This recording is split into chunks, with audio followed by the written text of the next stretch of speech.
De todo lo que las personas necesitan saber sobre sus orígenes, rebelión contra Dios, naturaleza pecaminosa, salvación y desarrollo espiritual y destino. Esta descripción viene del software que se llama Logos, pero también encontré otra definición y dice: la Biblia es una colección o recopilación de libros sagrados que contienen las historias, doctrinas, códigos y tradiciones que orientan a los cristianos con base en la tradición judía, Antiguo Testamento, y el anuncio del Evangelio, Nuevo Testamento. Biblia es un término procedente de la palabra griega biblion, que significa rollo, papiro o libro, y de la expresión griega ta biblia tagia, que significa libros sagrados. Estas son las dos definiciones que encontré y podemos buscar y encontrar muchas más. Pero en medio de todo eso, déjame preguntarte, ¿qué es la Biblia para ti? ¿Qué es la Biblia para ti? El manual de vida, la palabra de Dios. ¿Estoy viviendo y viendo la Biblia como lo que creo que es? ¿Sabes? Si le preguntas a personas al azar, ¿qué es la Biblia? Hazle la misma pregunta a personas. Y sabes, yo he encontrado algunas respuestas que las personas me han dado.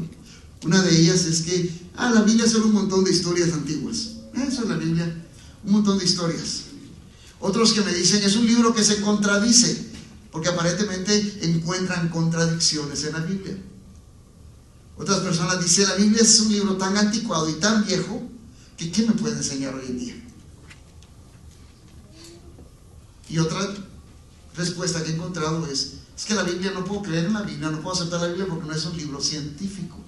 Y créanme, mira, para todas estas respuestas hay una explicación clara y específica y definida. Ahora, si me pongo a explicar todas estas respuestas y a tratar de aclararlas, nos van a dar aquí las 5 o 6 de la tarde.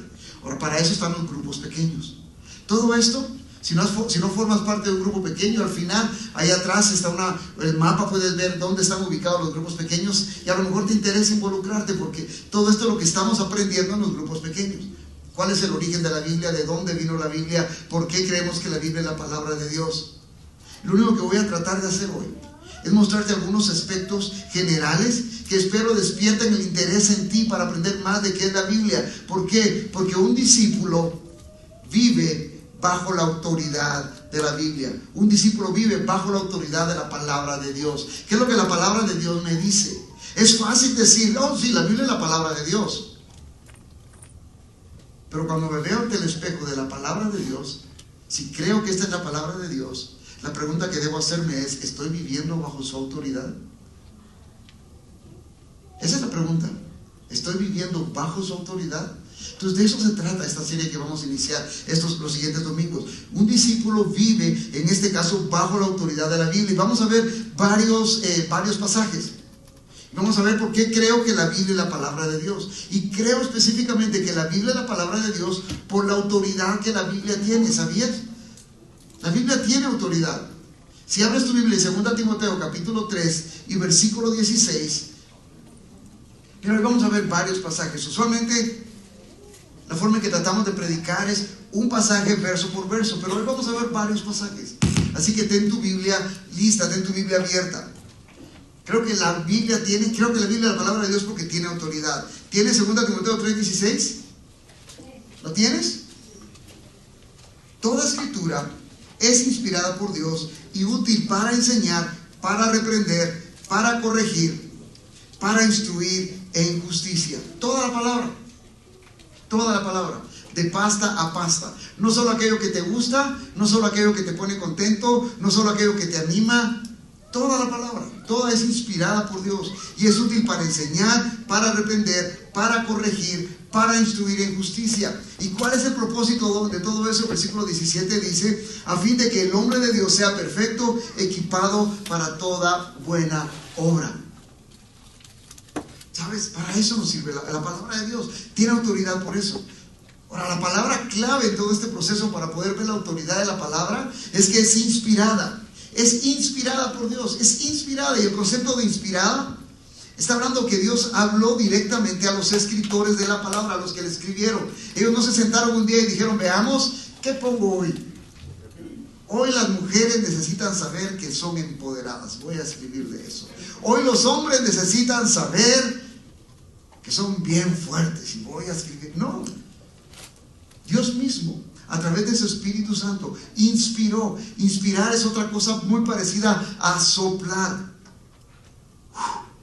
Sopló, habló, les dijo lo que tenían que escribir, cada palabra de ellas. Segunda de Pedro 1:21 dice que todas las escrituras fueron inspiradas por el Espíritu Santo. Hombres inspirados por el Espíritu de Dios las escribieron. Entonces eso me lleva a creer y a ver que toda la escritura es inspirada por Dios. Y sabes, cuando Pablo dice toda escritura es inspirada por Dios, toda escritura es soplada por Dios, es dictada por Dios. Cada palabra, cada frase, cada concepto, cada punto, cada coma, cada detalle, cada letra, cada vocal, inspirada por Dios. Claro, Dios usó el temperamento y el carácter de cada uno de los escritores. Si vemos a Pedro, podemos ver cómo Pedro habla. Pedro era un hombre fuerte, Pedro era un hombre directo, Pedro era un hombre que se iba, como decimos, directo al hueso. ¡Pam! Pablo, todas sus cartas como un abogado. Dios usó el temperamento y las características de cada hombre, pero cada palabra, cada cosa que escribieron fue inspirado por Dios. Y cuando Pablo dice toda escritura es inspirada por Dios, ¿sabe lo que Pablo está estableciendo? Que la Biblia tiene la suprema autoridad sobre todas las cosas en la vida. Y eso nos cuesta creerlo y nos cuesta vivirlo hoy en día. Y no estoy hablando de los no cristianos, estoy hablando de nosotros como cristianos, como discípulos. Nos cuesta realmente asimilar y creer y vivir ese concepto. Toda escritura es inspirada por Dios. ¿Qué quiere decir eso para nosotros? Que todo lo que está aquí es mi autoridad. Es mi autoridad. Y tengo que verla como mi autoridad. Pablo menciona 4 funciones específicas en este pasaje. La primera es que la Biblia enseña. Y el enseñar implica instrucción. Miren, en ese momento en el que Pablo le escribe a Timoteo, había y existían muchos falsos maestros, lobos vestidos de oveja que estaban enseñando doctrinas que alejaban a los hombres de Dios en lugar de acercarlos. Y Pablo viene y al decirle esto a Timoteo, está diciéndole, mira, toda la escritura es inspirada por Dios y es útil para enseñar, da instrucción, continúa enseñando la doctrina correcta, continúa enseñando lo que la palabra de Dios dice. ¿Por qué es importante? Porque esto es lo único que ha sido inspirado por Dios. Hay muchos libros de muchos buenos escritores cristianos y qué bueno. Pero tristemente muchos de nosotros pasamos más tiempo leyendo libros de escritores, libros que hablan de la Biblia, que la Biblia misma. Y lo único que tenemos que recordar es que la Biblia es la única que ha sido inspirada por Dios. Todos los otros libros, por muy buenos que sean, y no digo que no hay que leerlos, yo leo muchos libros, pero al final todos esos libros son la opinión del escritor. La opinión de qué autor quiero conocer, la opinión de qué autor va a tener valor para mí. Y no voy a mencionar nombres de autores, de escritores, pero la del hombre o la de Dios mismo. Y ahí radica la autoridad. Es útil para enseñar. Es necesario conocer las escrituras para poder entender lo que Dios ha hecho por nosotros. Mira, cuando yo entiendo, estudio las escrituras, cuando dejo que las escrituras me enseñen y me doy cuenta que lo único que yo merecía era morir en mi pecado, que lo único que yo merecía era estar separado de Dios por la eternidad, y veo que por su gracia, por su misericordia, por su amor, extendió su mano y me rescató, cambió mi vida, empiezo a ver a Dios de una manera diferente. ¿Por qué te cuesta adorar? ¿Te has preguntado eso? ¿Por qué nos cuesta adorar a Dios? Y no estoy hablando solo de cantar. Adorar a Dios es darle el valor que Dios tiene. Adorar a Dios implica, Él es mi prioridad. No hay nada mayor, ni más grande, ni más valioso para mi vida que el Señor. ¿Por qué te cuesta adorarlo? Pastor, a mí no me cuesta. Oh, qué bueno. Pero analiza tu vida. ¿Por qué te cuesta adorar? ¿Por qué la reunión de oración es la menos asistida y la menos congregada? ¿Por qué? Porque no pasamos tiempo conociendo, no dejamos que la Biblia nos instruya, no dejamos que la Biblia nos enseñe. Queremos respuesta de Dios, queremos un Dios mágico, queremos un Dios de varita mágica y nos dejamos llevar por todo eso. Pero no conocemos al Señor, dejemos que la Biblia nos instruya y créeme, familia, tu pasión por el Señor va a ser transformada. Tu pasión y tu amor y tu deseo de involucrarte, de servir, de adorar, de orar, va a cambiar, va a cambiar. Yo admiro mucho a los fanáticos del fútbol. Yo estoy hablando del fútbol, no del fútbol. ¿Por qué? Porque dan su vida por el equipo. ¿Te das cuenta? A veces se quedan hasta sin comer por comprar la playera original y pasan ahorrando para ir a la final. Mira, estoy viviendo 6 meses en México, en la Ciudad de México, y vivía muy cerca del Estadio Azteca. Es un gigante, es un monstruo. Y cuando jugaba, ¿cuál es el equipo que juega ahí? Ayúdenme. Cuando el América jugaba ahí, era increíble. Es increíble. Las calles se cierran. La cantidad de gente que va avanzando para entrar a ese estadio, a pesar del COVID. Ahí van, ahí van. Y es increíble el fanatismo. Y, ¡wow! Y cuando el América aparece, ¡wow! Y cuando sale el águila volando y sobrevolando el estadio, ¡wow! La gente grita. Apasionados. Mira, cuando yo conozco quién es el Señor, no puedo quedarme tranquilo, no puedo quedarme callado, no puedo quedarme pasivo, no puedo quedarme simplemente sentado calentando una silla. Mi corazón explota en adoración al Rey de Reyes y al Señor de Señores, porque la Biblia me enseña. Pero también otra función que el apóstol Pablo nos enseña a través de este pasaje que tiene la Biblia es que la Biblia reprende. Es útil para enseñar y para reprender. Reprender es la parte disciplinaria de la palabra de Dios. Y esa es la parte que no mucho nos gusta. Nos gusta que nos soben la espalda y nos digan buen siervo y fiel. Pero cuando me veo ante el espejo de la palabra, me doy cuenta que la Biblia también me reprende. Esa es la parte en la que la Biblia, la palabra de Dios, empieza a ejercer autoridad sobre mi vida, cuando empiezo a desviarme. Y sabes, para nosotros el desviarnos es muy fácil. Si tú llegas y entras a mi oficina, vas a ver que mi oficina está marcada de una manera muy diferente a todas las demás.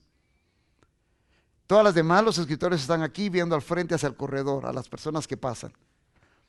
Yo tengo que darle vuelta a mi escritorio y mi escritorio está dándole espalda a la entrada, dándole espalda al corredor, viendo hacia el frente, hacia el edificio. ¿Por qué? Porque fácilmente me distraigo. Si estoy viendo hacia allá y de repente se para una persona y pasa, ya me quedé viendo quién pasó. O si alguien pasa y pasa hablando, fácilmente me distraigo.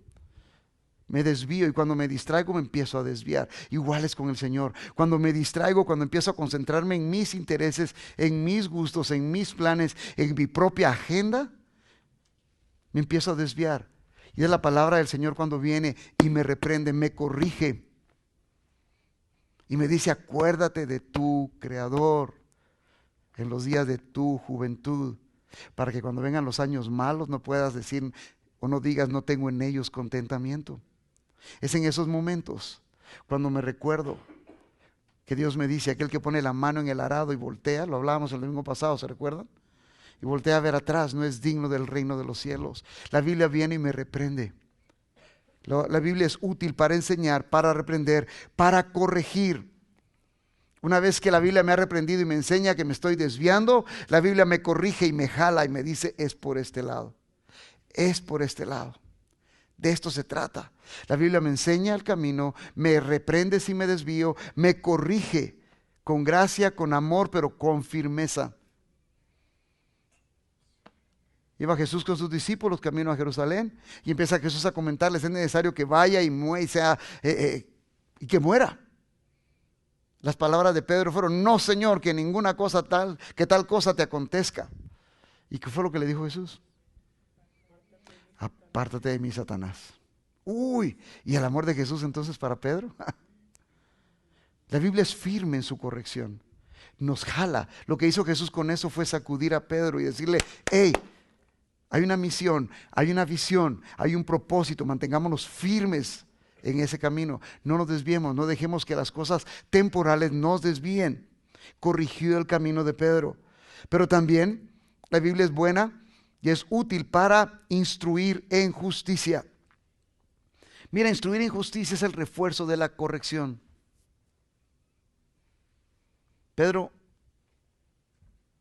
Jesús le dice Pedro a Jesús, yo voy contigo hasta la muerte.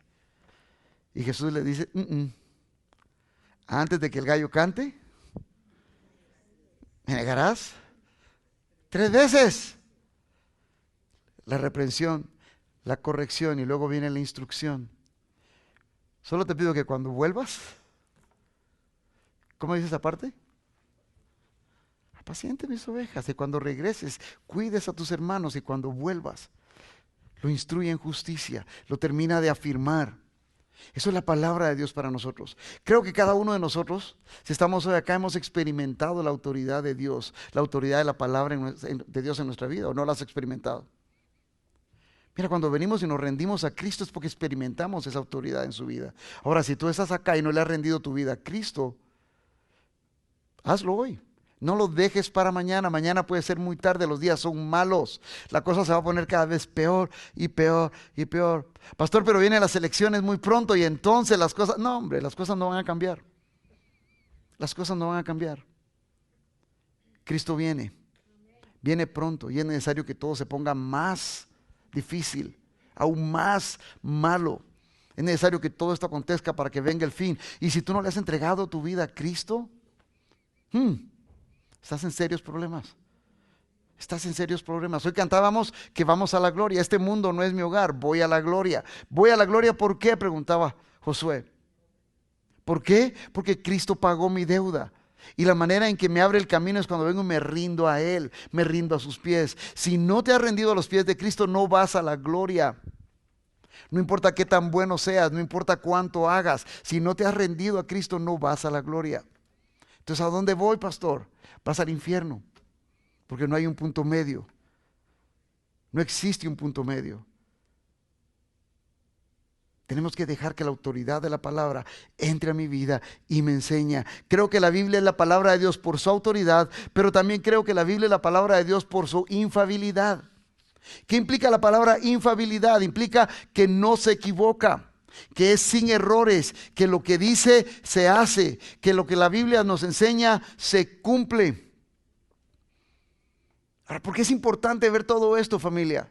Porque aun cuando muchas veces decimos que sí creo que la Biblia es la palabra de Dios, no entiendo realmente lo que estoy diciendo. Entonces tengo que entender por qué creo que la Biblia es la palabra de Dios. Creo que la Biblia es la palabra de Dios es por eso, porque tiene autoridad, porque es infalible, por su infalibilidad. Segunda de Pedro, capítulo 1, versículo 16. Ve a tu Biblia, ábrelo. Segunda de Pedro, capítulo 1, versículo 16 en adelante. Cuando lo tengas, dime listo. ¿Listos? Porque cuando os dimos a conocer el poder y la venida de nuestro Señor Jesucristo, no seguimos fábulas ingeniosamente inventadas, sino que fuimos testigos oculares de su majestad. Pues cuando Él recibió honor y gloria de Dios Padre, la majestuosa gloria le hizo esta declaración: este es mi Hijo amado en quien me he complacido. Y nosotros mismos, ¿qué dice ella? Escuchamos esta declaración hecha desde el cielo cuando estábamos con Él en el Monte Santo. Y así tenemos, versículo 19, la palabra profética más segura, a la cual hacéis bien, ¿qué dice? ¿Cómo dice? En prestar atención, como a una lámpara que brilla en el lugar oscuro, hasta que el día despunte y el lucero de la mañana aparezca en vuestros corazones. Es en esta palabra, es en Jesús, es en esta palabra que tenemos la profecía más segura. Ya es tiempo, iglesia, que dejemos de andar buscando las voces de hombres. Voy aquí porque aquí me van a decir qué es lo que Dios tiene para mí. Que la Biblia te lo diga. Deja que la Biblia te lo diga. Aquí tienes la palabra profética más segura. Esta es la palabra profética. Esta es la palabra en la que puedo confiar. Esta es la palabra en la que puedo descansar. Esta es la palabra. Ahora hay varias cosas que vamos a ver en este pasaje. Primero, en este pasaje es importante poder distinguir entre dos aspectos de la palabra. Está la palabra escrita y está la palabra encarnada. ¿A qué me refiero con eso? Jesús es la palabra encarnada, pero también tenemos la palabra escrita. Entonces, este pasaje menciona la palabra escrita, pero también menciona la palabra encarnada. El verbo se hizo carne, ¿qué dice Juan 1:14? Y habitó en medio nuestro y conocimos su gloria, gloria como del unigénito Hijo de Dios. Estas son las dos formas en las que Dios se comunica con el hombre. A través de Cristo, la palabra encarnada, Él viene y toma nuestro lugar en la cruz. Y a través de la palabra escrita. ¿Quieres escuchar la voz de Dios? ¿Dónde le estás buscando? ¿Dónde estás buscando la palabra de Dios? ¿Dónde estás escuchando la voz de Dios? Búscala en la palabra. Búscala en la palabra. Ahí vas a encontrar. Ambos, como les digo, son los medios que Dios usa y Dios usó primordialmente para comunicarse con el hombre. Cristo, soy el camino, la verdad y la vida. Nadie viene al Padre si no es por mí. Juan el Bautista, he aquí el Cordero de Dios que quita el pecado del mundo. La palabra de Dios encarnada, pero también tenemos la palabra inspirada por Dios, toda la escritura que es útil para enseñar, para corregir, para reprender, para instruir en justicia. Y la segunda que nos enseña este pasaje, lo tienes ahí, versículo 16, dice, no seguimos fábulas ingeniosamente inventadas. Y cuando habla de fábulas está hablando de mitos, está hablando de mentiras. ¿A qué se refiere Pedro con todo eso? ¿A qué se refiere Pedro cuando está hablando de no seguimos fábulas inventadas, no seguimos fábulas escritas por el hombre? ¿Te recuerdas cómo la Biblia nos enseña que era el carácter de Pedro? Al hueso. Y aquí Pedro está diciendo, mira, no seguimos todas esas fábulas. ¿A qué se refiere Pedro? Busca en tu Biblia, 2 de Pedro, capítulo 2.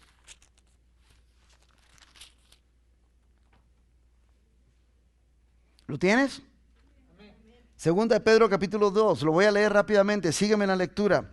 Pero se levantarán falsos profetas entre el pueblo, así como habrá también falsos maestros entre vosotros, los cuales encubiertamente introducirán herejías destructoras, negando incluso al Señor que los compró, trayendo sobre sí una destrucción repentina. Muchos seguirán su sensualidad y por causa de ellos el camino de la verdad será blasfemado. Y en su avaricia os explotarán con palabras falsas. El juicio de ellos desde hace mucho tiempo no está ocioso, ya les viene, ni su perdición dormida. Porque si Dios no perdonó a los ángeles cuando pecaron, sino que los arrojó al infierno y los entregó a fosos de tinieblas, reservados para el juicio, si no perdonó al mundo antiguo, sino que guardó a Noé, un predicador de justicia, con otros 7, y cuando trajo el diluvio sobre el mundo de los impíos, sí condenó. Si Dios condenó a la destrucción a las ciudades de Sodoma y Gomorra, reduciéndolas a cenizas, poniéndolas de ejemplo para que los que habrían de vivir impíamente después de ellos. Si Dios rescató al justo Lot, abrumado por la conducta sensual de hombres libertinos, porque ese justo, por lo que veía y oía, mientras vivía entre ellos diariamente, sentía su alma justa atormentada por sus hechos inicuos. Versículo 9. El Señor entonces sabe rescatar de tentación a los piadosos y reservar a los injustos bajo castigo para el día del juicio, especialmente a los que andan tras la carne de sus deseos corrompidos y desean la autoridad y desprecian la autoridad, atrevidos y obstinados. Y ahí sigue. Entonces, ¿a qué se refiere el apóstol Pedro? Mira, cuando el apóstol Pedro viene y dice, mira, nosotros no venimos con ese tipo de fábulas, nosotros no venimos con ese tipo de mitos, nosotros no venimos a contarles de vaqueros, le dice Pedro. Hay muchos que andan haciendo eso. Pedro les está diciendo, nuestra fe, tu fe, no está basada en hechos mitológicos. Nuestra fe está basada en hechos históricos. Fuimos testigos presenciales de la palabra encarnada y de la palabra escrita. Y les podemos decir, en otras palabras, está diciendo Pedro, su palabra es infalible. Nosotros mismos, versículo 18, escuchamos esta declaración desde el cielo cuando estábamos con Él en el Monte Santo. Mira, yo fui testigo de eso, les está diciendo Pedro. Y cuando Jesús dijo, resucitaré al tercer día, ¿qué pasó? Resucitó. ¿Falló su promesa? No. Cuando Jesús dijo, voy a Jerusalén para dar mi vida por el rescate de muchos, ¿falló en su promesa? No, no falló. Su palabra es infalible. Cuando Jesús dice, todo el que a mí viene no le echo fuera, ¿nos miente con eso? No. Cuando Jesús dice, he aquí las cosas viejas pasan, todas son hechas nuevas, cuando la palabra escrita nos da esa promesa, ¿hay engaño en eso? No. Yo soy testigo de eso. Tú eres testigo de eso. Nuestra vida cambió, fue transformada. La palabra de Dios no falla. La palabra de Dios tiene autoridad. La palabra de Dios es infalible. Mira, debido a que la palabra de Dios no falla, debido a que Dios cumple sus promesas, por eso dice el apóstol Pedro, por eso tenemos la palabra profética más segura.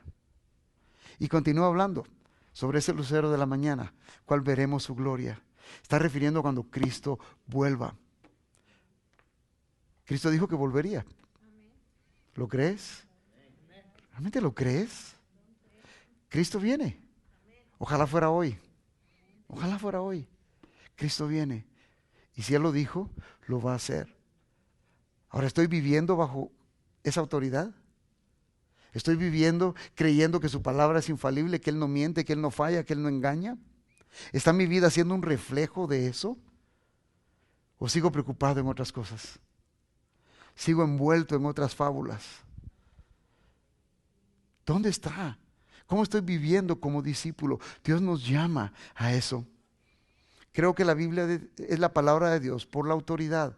Cuando la Biblia penetró a mi corazón, cambió mi vida.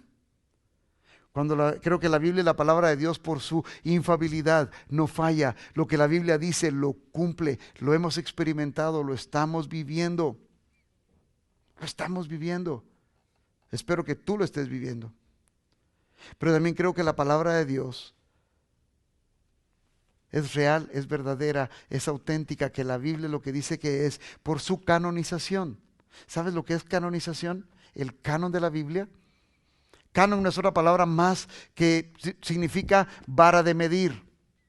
Vara de medir. Y por la forma en que todos estos libros fueron escritos, por la forma en que estos libros fueron escudriñados y elegidos, la forma en que fueron medidos uno a uno y llegaron a formar parte de este libro. Te animo, no me puedo cansar, métete a un grupo pequeño. Métete a un grupo pequeño, vas a aprender cosas sobre la Biblia, especialmente en estas semanas, que no las has leído antes y tal vez no tienes la menor idea. Vas a aprender sobre cómo, aparte, yo estoy usando la Biblia para probar que la Biblia es la palabra de Dios. Pero en los grupos pequeños, en el material que están estudiando, vas a encontrar cómo la arqueología prueba que la Biblia es la palabra de Dios. Cómo la ciencia prueba que la Biblia es la palabra de Dios. Es importante conocer todo eso. ¿Por qué es importante? ¿Para ir a pelear con los que no creen que la Biblia es la palabra de Dios? No, para que empecemos a vivir bajo la autoridad de la palabra de Dios. Porque la vida mediocre de cristiano que vivo o que vivimos o que vives, la vives porque no tienes a la Biblia ni la palabra de Dios como tu autoridad. Vives en base a lo que tu corazón te dice. Si siento paz, lo hago. ¿Has oído eso? ¿O lo has dicho? Voy a orar para si el Señor me da paz, es porque Dios quiere que lo haga. ¿Te imaginas si eso hubiera sido la opción de Jesús? Jesús fue a Getsemaní y ¿crees que Jesús tenía paz? Después de orar dijo, ya tuve paz de Dios para ir a la cruz. ¿Fue esa la actitud de Jesús? Estaba angustiado y su sudor era como grandes gotas de sangre. Y entendió y se sometió a la autoridad del Padre. Dijo, Señor, hace tu voluntad y no la mía. Es tiempo que conozcamos lo que es la palabra de Dios. ¿Para qué? Para poder someternos a su autoridad. Rápidamente, se usaron 4 categorías para medir y evaluar y definir qué libros iban a entrar en la Biblia. La primera categoría, homolegomena. Y suena como a trabalenguas, ¿verdad? Tomen el tiempo, escríbanlo, homolegonema. Esto significa, era una sola palabra, que todo lo que decía esta carta o ese libro estaba de común acuerdo, que no encontraban ninguna contradicción en esto. Estos libros fueron aceptados totalmente desde el principio y fueron reconocidos rápidamente. El homolegomena, pero también estaba otra categoría, el antilegomena, lo contrario a eso, el anti. ¿Qué implica esta palabra antilegomena? Que no estaban seguros que era la palabra de Dios. ¿Realmente Dios inspiró esto? Hay cosas acá que no entendemos todavía, que no lo tenemos muy claro. Vamos a seguir buscando de Dios para que nos dé claridad. Unos ejemplos, pastor, ¿me puede dar unos ejemplos? Claro que sí, qué bueno que preguntan. Mira, por ejemplo, en el Antiguo Testamento estaba el Cantar de los Cantares. Ese libro estaba entre la categoría de antilegomena. ¿Por qué lo pusieron ahí? Porque es un libro que tiene mucha sensualidad. Oh, si mi amado me besara con besos de su boca. Oh, que mi amado me meta a su recámara. Entonces, debido a eso, en ese momento estaban analizando, realmente ha sido inspirado por Dios. Otro libro, de la misma manera, fue Eclesiastés. ¿Sabes? Eclesiastés lo tenían en esa categoría porque era un libro donde encontraban mucho cinismo. Mucho cinismo. En el Nuevo Testamento tenían Hebreos, tenían a Santiago, tenían Pedro, Judas, incluso hubo un tiempo que tuvieron Apocalipsis ahí, porque no tenían claridad sobre el autor de estos libros. Pero conforme oraron, Dios dio claridad. Entonces vemos una de las categorías, el homolegomena, el antilegomena. Otra categoría que la has escuchado mucho tal vez, son los apócrifos. ¿Qué implica la palabra apócrifos? Quiere decir difíciles de entender, libros que no son claros, libros que no tienen claridad en su enseñanza, son libros confusos, que confunden el resto de lo que la Biblia nos enseña, el resto de los otros libros nos enseña. Estos libros, como lo leí en la descripción al inicio, son libros que la religión católica romana los ha involucrado en su Biblia, en su versión de la Biblia. ¿Por qué? Porque son libros que respaldan el purgatorio. Y sabemos que la Biblia enseña que no hay purgatorio. Fuera de este cuerpo, ¿qué dice la Biblia? Presente con el Señor. Una vez muerto, a juicio. Señor, acuérdate de mí cuando vengas en tu gloria. Hoy mismo estarás conmigo en el paraíso. Hoy mismo estás conmigo. Entonces los incluyen porque involucra el purgatorio, que es una enseñanza que no es nada bíblica. ¿Qué es lo que enseña el purgatorio? Y créanme, amo a las personas católicas. Dios me sacó de ahí. Pero ¿qué es lo que enseña el purgatorio? Que después de que has cumplido todos los sacramentos, tienes que ir al purgatorio, porque ahí tu alma va a ser limpia. Y dependiendo de las misas que hagan en tu nombre y en tu honor, qué tan caras sean, si son de un cura, si son de 2, si son de 3 padres, si es cantada, si no es cantada, si es en latín, si no es en latín, más rápido vas a mover el corazón de María para que se extienda y saque a tu pariente del purgatorio y ya puede entrar a la gloria. ¿Hay una mentira más satánica que esa? ¿Por qué digo satánica? Porque da una esperanza falsa. La Biblia nos enseña que no es por obras, para que nadie se gloríe, es por gracia. Mira, también enseña, esos libros apócrifos enseñan el por qué debemos orar por los muertos. La misma línea. Voy a orar por los muertos ya no pueden hacer nada. Ustedes me han escuchado decir esto. Yo les digo a mis hijas, miren, cuando me muera, por favor no van a andar diciendo tengo un angelito que me cuide en el cielo. Yo no estoy para cuidar a nadie. Yo lo que estoy arriba es gozándome con mi Señor ya. A ustedes ya les enseñé, ya las cuidé aquí. Vivan para el Señor. ¿Por qué? Porque estoy separado, estoy totalmente en la presencia del Señor. No es orar por los muertos. Eso nos enseñan los apócrifos. Avancemos. Y la última categoría que fue en la que se ponían los libros era la pseudopígrafos. pseudoepígrafa, son como trabalenguas, la pseudopígrafa. ¿Qué implica esto? Este grupo de libros incluía un montón de historias y fantasías, especialmente de cuando Jesús era niño, que Jesús andaba resucitando pajaritos y andaba jugando fútbol y andaba un montón de historias que nos presentan a un Jesús de niño. Y conocemos en qué momento Jesús empezó su ministerio. El único momento donde la Biblia nos habla de Jesús como niño es cuando se perdió, los papás lo andaban buscando y lo encontraron en el templo. Y ustedes ya han leído esa parte, ¿verdad? ¿Por qué me buscan? ¿No saben que debo estar en los negocios de mi Padre?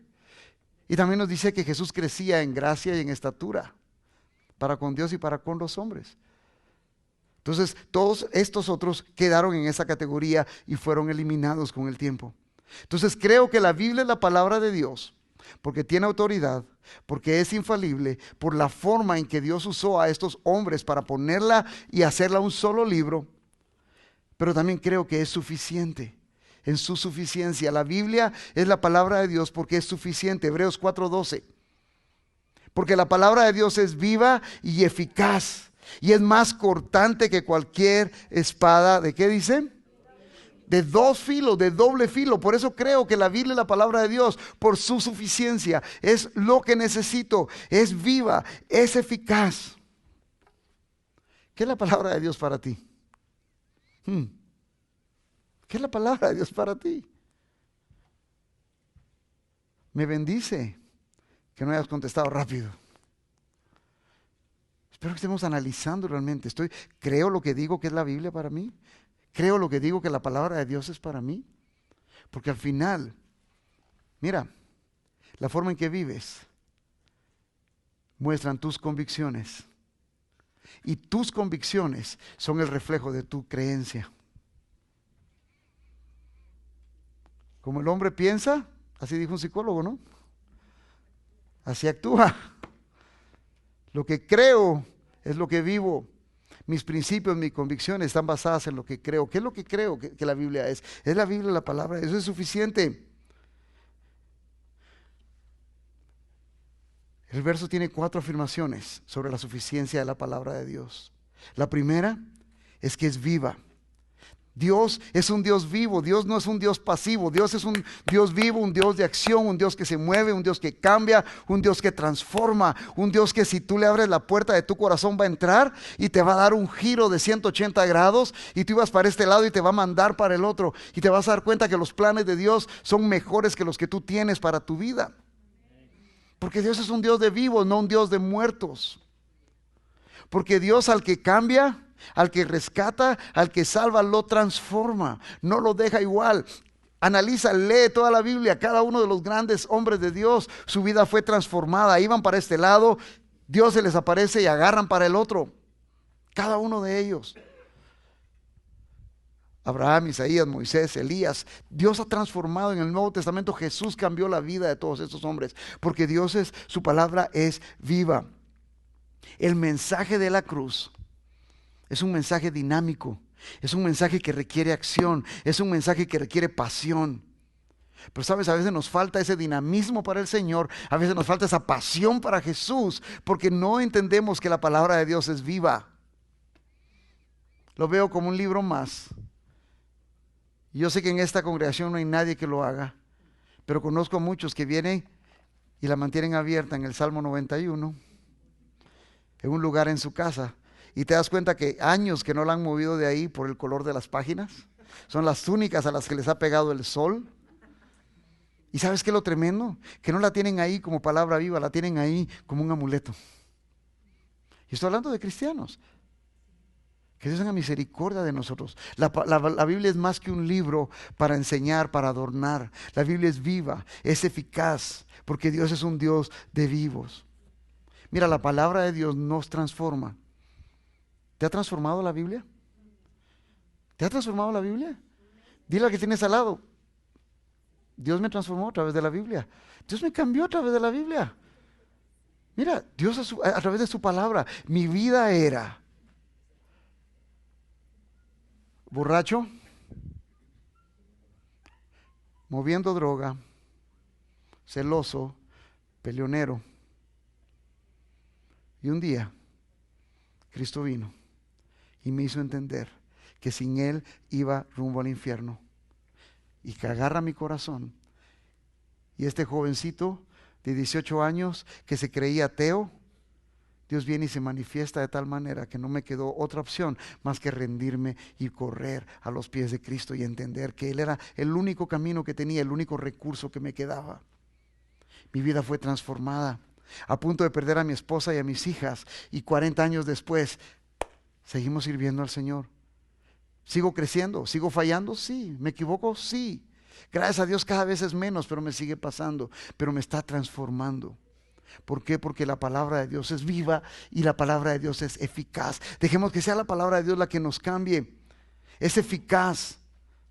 La palabra de Dios no es algo que que vas a escuchar de una manera pasiva y sí, ya lo escuché, ya lo ignoro. La palabra de Dios es tan eficaz que no puedes quedarte y conformarte solo con lo que vienes a escuchar aquí el domingo. Si te conformas solo con lo que vienes a escuchar de mí el domingo, estás en problemas, porque no soy el mejor de los comunicadores, no soy el mejor de los predicadores. Pero la Biblia es lo mejor que hay. Y si es eficaz, si es activa, si es viva, vas a buscarla, vas a añorarla, vas a pasar en ella durante la semana. ¿Qué fue lo que leíste esta semana? ¿Qué fue lo que leíste esta semana? ¿Cómo ha mostrado lo que has leído esta semana su eficacia en tu vida? ¿Cómo te ha cambiado esta semana? Porque si no te ha cambiado, si no has visto cómo la Biblia te transforma, la estás viendo como un libro cualquiera y la estás dejando por un lado. Porque el mucho conocimiento, la mucha letra que dice la palabra, corrompe, embrutece, mata. Pero el Espíritu vivifica. ¿Por qué? Porque la palabra es viva, la palabra es eficaz, trabaja activamente en nuestras vidas. Y si la tomas en serio, créeme familia, si la tomas en serio, tu vida va a cambiar. ¿Quieres que tu vida cambie? Toma la eficacia de la palabra de Dios en serio, por favor. Deja que la palabra de Dios cambie tu vida, por favor. Y tu vida va a cambiar. Deja que la eficacia de la palabra de Dios penetre. Mira, la distancia más grande es la distancia entre la cabeza y el corazón. ¿De veras? Sí, porque aquí tenemos mucho conocimiento, pero aquí tenemos muy poca eficacia. Dejemos que la palabra de Dios nos cambie. Continúa diciendo Hebreos 4:12, que separa el alma y el espíritu. ¿Lo ves? Separa el alma y el espíritu. Es más cortante que cualquier espada de dos filos. Penetra hasta la división del alma y el espíritu. Divide el alma y el espíritu. Déjenme hacer un comercial acá. Alguien me preguntaba una vez, ¿somos bipartitos o tripartitos? Yo lo que sé es que la espada, la palabra del Señor, separa el alma y el espíritu, y aparte tenemos un cuerpo. Y no voy a entrar en discusión por eso, pero ahí se los dejo. Cierro el comercial. Mira, penetra. Los hebreos enseñaban que el cuerpo era una unidad, que todo era uno solo. Luego, este pasaje nos enseña que no es así, que no somos uno solo, que la palabra de Dios entra, divide. Aquello que para nosotros es invisible, para aquello que para nosotros es imposible, la palabra de Dios penetra y lo separa. La palabra de Dios discierne pensamientos e intenciones. Cuando separa el alma y el espíritu, la palabra de Dios discierne los pensamientos y las intenciones. ¿A qué se refiere con eso? La palabra de Dios está juzgando nuestros sentimientos, nuestras intenciones, nuestros pensamientos, nuestras actitudes. No importa qué tan piadoso yo quiera parecer aquí frente a ustedes, no importa qué tan buen actor yo sea, la palabra de Dios está ahí, como espada de dos filos, filosa, filosa, filosa, penetrando, separa las coyunturas, divide, separa el alma y el espíritu y empieza a discernir mis pensamientos. ¿Cuál es la intención que hay en mi corazón? ¿Sabes? Tiempo y verdad caminan de la mano. Y Dios va a usar su palabra y va a hacer discernir las intenciones de nuestro corazón. Nos va a sacar de ahí, va a revelar lo que cada uno realmente somos. Por eso la importancia de permanecer en la palabra de Dios. Discierne, separa los pensamientos, saca luz. No hay nada en nuestra vida que no vaya a ser revelado, que no salga a la luz. Separa, discierne. No hay nada que se libre de ese discernimiento de la palabra de Dios. Entonces, cuando veo todo eso y cuando me veo ante el espejo de la palabra, ¿cómo no voy a creer que la Biblia es la palabra de Dios? ¿Por qué me rehúso? ¿Por qué peleo? ¿Por qué me rebelo a dejar que la Biblia sea mi autoridad? Me es más fácil vivir bajo la autoridad de tradiciones, de gustos, pasiones y deseos. Pero cuando empiezo a vivir bajo la autoridad de la palabra como un discípulo, mi vida empieza a ser transformada. Están muy serios, iglesia. Los entiendo. A mí el Señor me hizo llegar de rodillas al estudiar todo esto. Y no una vez, varias veces. Tenía que llegar de rodillas y decirle: Dios, perdóname. Ten misericordia de mí. Y ayúdame realmente a ver el valor que tu palabra tiene. Ayúdame realmente a que tu palabra sea mi autoridad. Ayúdame a entender lo que implica que nunca me falla, que es infalible. Ayúdame a valorar el trabajo que toda la gente hizo bajo tu dirección para poner este libro junto. Ayúdame a entender, Señor, que tu palabra es suficiente. No necesito nada más. Tu palabra es suficiente. Y por último, cuando creo que la Biblia es la palabra de Dios, cuando realmente creo que la Biblia es la palabra de Dios, cuando realmente entiendo por qué la Biblia es la palabra de Dios, cuando realmente logro ver la autoridad, la infalibilidad, la suficiencia que tiene para mi vida, mira, me someto a su autoridad. Cuando creo que la Biblia es la palabra de Dios, me someto a su autoridad. Ve conmigo a Mateo capítulo 8.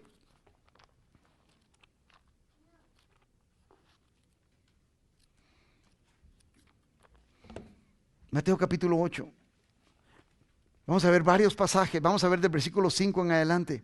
¿Qué es lo que nos habla en este pasaje? Mira, la Biblia acá nos habla de un centurión romano. Un centurión romano era una persona que tenía a su cargo centenar de soldados. Recordemos que los judíos estaban bajo el dominio romano. Bajo el dominio romano los judíos tenían que hacer todo y tenían que ver a los soldados, a los centuriones, a los legionarios como la autoridad de ellos. ¡Wow! Ahí viene el general, ahí viene el coronel, ahí viene el capitán. Esa era la autoridad. Y está este centurión, este hombre que tenía mucha autoridad, y empieza a reconocer la autoridad de Jesús. Se somete a la autoridad de la palabra encarnada. Se somete a la autoridad de la Biblia. Se somete a la autoridad de la palabra de Dios. ¿Cómo lo hace? Mira, con toda humildad llega. Versículo 5, ¿lo tienes? Mateo 8, versículo 5 empieza y dice: cuando entró Jesús a Capernaum, se le acercó un centurión. Este centurión viene y se da cuenta que Jesús viene entrando. ¿Y qué es lo que hace este centurión? Se acerca a Jesús, reconoce quién Jesús es, sabía quién Jesús era, y no lo ve como cualquier otro judío, no lo ve como cualquier otro conquistado, no lo ve como cualquier otro súbdito. Se acerca a Jesús y luego se humilla ante Jesús.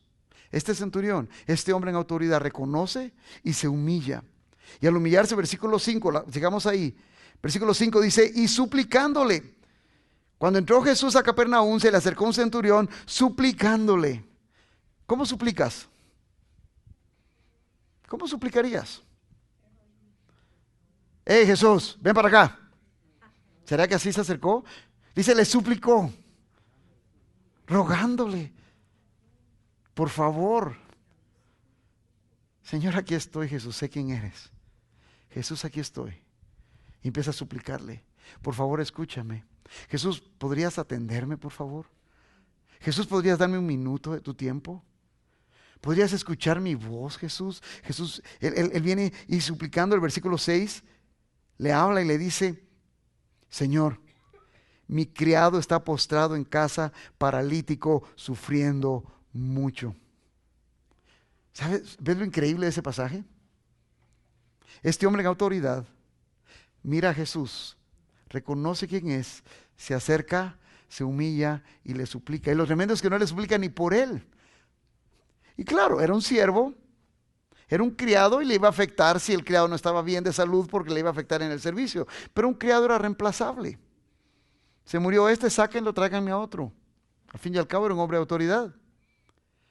Sin embargo, se humilla y le dice: Señor, Mi criado está postrado en casa, paralítico, sufriendo mucho. ¿Te imaginas ese momento? ¿Qué pudieron haber pensado las personas que estaban alrededor? Si este centurión iba con más soldados, ¿qué pudieron haber pensado los demás? A él le importó todo eso. No le importó nada. Y se somete, versículo 8. Pasemos al versículo 8. Pero el centurión respondió y dijo: Señor, no soy digno de que entres bajo mi techo, mas solamente di la palabra y mi criado quedará sano. Versículo anterior, Jesús le dice: bien, he escuchado tu súplica, veo que reconoces quién soy. Vamos. La manera de actuar de Jesús en misericordia, en gracia. ¿Por qué? Porque cuando nos acercamos a Jesús, nos acercamos a su palabra reconociendo, sometiéndonos a autoridad, con humillación, suplicando. Mira, Él responde. ¿Por qué enfatizamos tanto que la reunión de oración de ese jueves es la reunión más importante de nosotros como iglesia? Porque cuando reconocemos que Jesús es nuestra autoridad, reconocemos que Dios es la fuente de todo bien y nos acercamos a Él suplicándole: Señor, aquí estoy de nuevo. Jesús escucha y Jesús responde. Y ante eso, ante esa respuesta de Jesús, el centurión se somete y le dice: mira, no soy digno de que entres bajo mi techo, mas solamente di la palabra y mi criado quedará sano. ¡Wow! ¿Te das cuenta? No era judío, era romano, era de los soldados de los que andaban persiguiendo a Jesús, de los que lo iban a crucificar más tarde. Señor, no tienes ni que ir, solo di la palabra. Solo dilo. Tu palabra tiene autoridad, Señor. Tu palabra tiene autoridad. Solo dila y yo voy. Dila y yo voy. Se somete.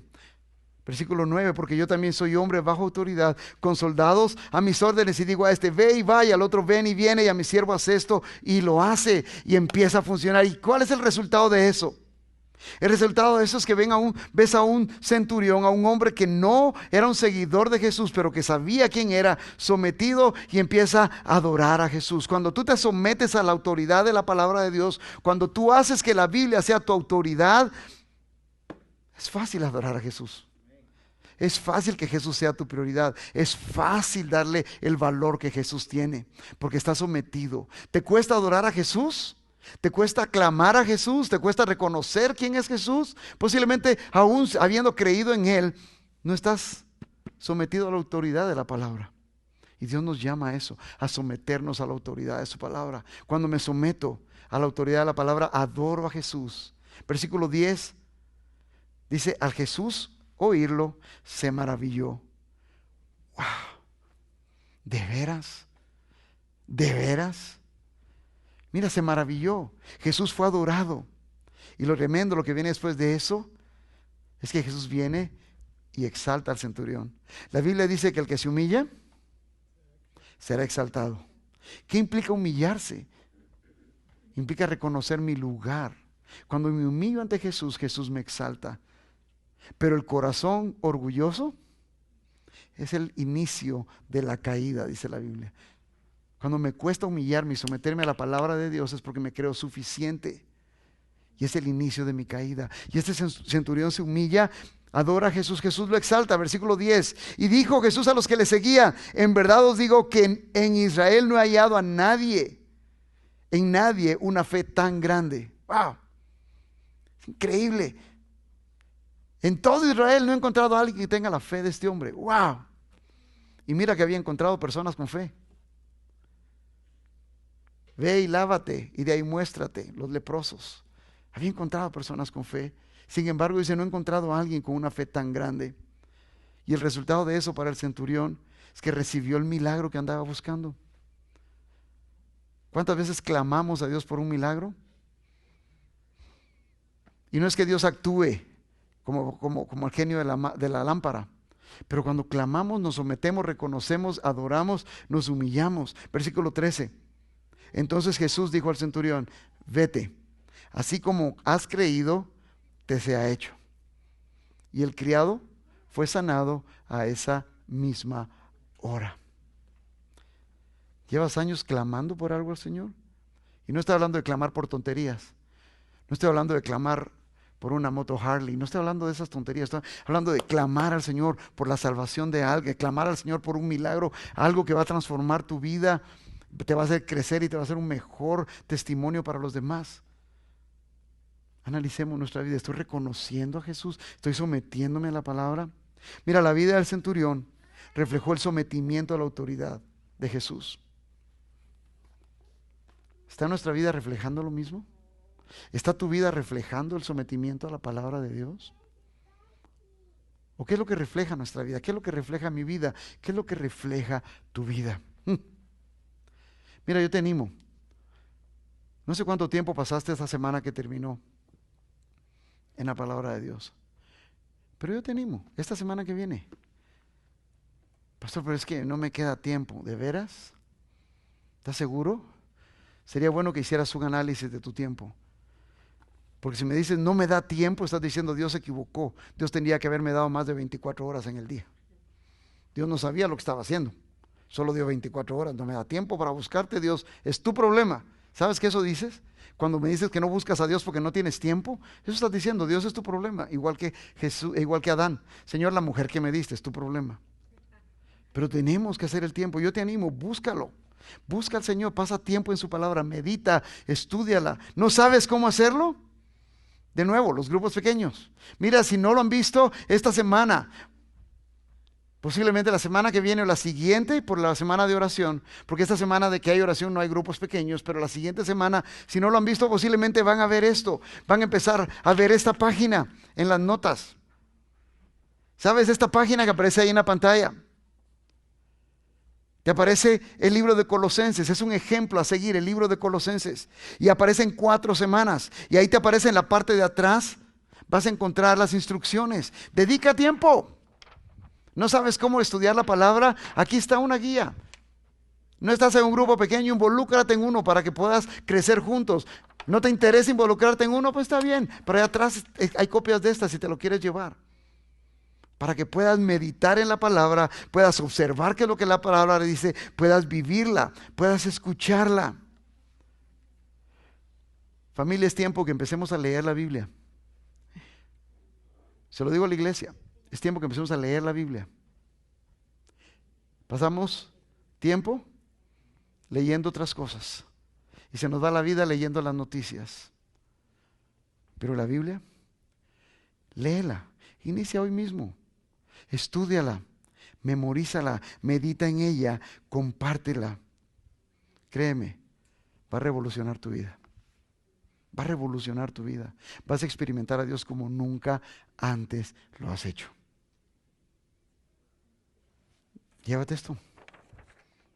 ¿Ya lo tienes en tu grupo pequeño? ¿No lo has recibido? Lo más seguro es que lo recibas pronto.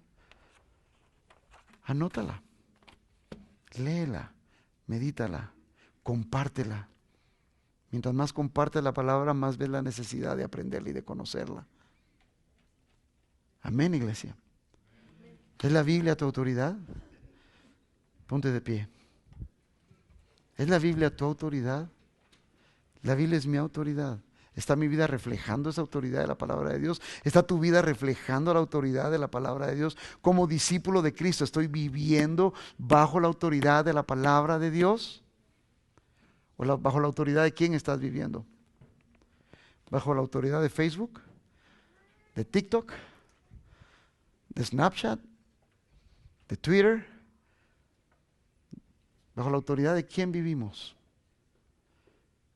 ¿Bajo la autoridad de quién estamos viviendo? Pastor, es que no tengo una Biblia y no me alcanza para comprar una. No hay problema, antes de irte, te podemos regalar una. Lo importante es que tengas la palabra en la mano y la escudriñes, la leas, medites en ella, dejes que esa palabra viva y eficaz transforme tu vida. Dejes que esa espada que es más filosa o tan filosa por tener 2 filos, 2 lados, penetre, rompa las coyunturas, divida tu alma, tu espíritu, transforme y escudriñe tus pensamientos y tu vida. Amén. Padre, en el nombre de Jesús, venimos a ti esta mañana, dándote gracias por tu palabra, Señor. Gracias porque en tu misericordia y en tu amor Bye.